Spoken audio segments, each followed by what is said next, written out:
તમને પણ એવી ટેવ હોય કે કોઈ પણ વેબસાઇટ ઓપન કરી અથવા તો કોઈ પણ એપ્લિકેશન ઓપન કરીને સાઇન ઇન વિથ ગૂગલ વાળા ઓપ્શન થી લોગિન કરી લેતા હશો. પછી ઘણી વખત કેવું બને છે, આપણું કામ પૂરું થયા બાદ આપણે વેબસાઇટ માંથી બહાર નીકળી જઈએ છીએ કાં તો એપ્લિકેશન જ અનઇન્સ્ટોલ કરી દઈએ છીએ. આમાં જે ગૂગલ અકાઉન્ટ નું લોગિન કરવાનું એક્સેસ આપ્યું હતું ને તેને રિમૂવ નથી કરતા. આ રિમૂવ કરવાની complete step by step process સમજાવું એની પહેલા ટેકનો ગુજરાતી પેજને હમણાં જ ફોલો કરી લેજો, કારણ કે આવા જ ઇમ્પોર્ટન્ટ ઇન્ફોર્મેટિવ વિડીયો મિસ ના થાય એ માટે. ગૂગલ એપ્લિકેશન ઓપન કરો અને પ્રોફાઇલમાં મેનેજ અકાઉન્ટમાં જવાનું છે. થોડું નીચેની સાઈડ સ્ક્રોલ કરશો ને એટલે ડેટા એન્ડ પ્રાઇવસી વાળો ઓપ્શન હશે, તેના પર ક્લિક કરી દેવાનો છે.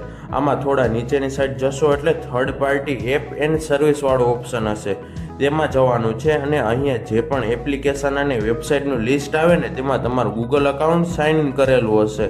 હવે જે પણ એપ્લિકેશન કે વેબસાઇટ એવું લાગે કે કોઈ કામ નહીં આવે એના પર ક્લિક કરી ડિલીટ ઓલ કનેક્શન વાળા ઓપ્શન પર ક્લિક કરી દેવાનું છે.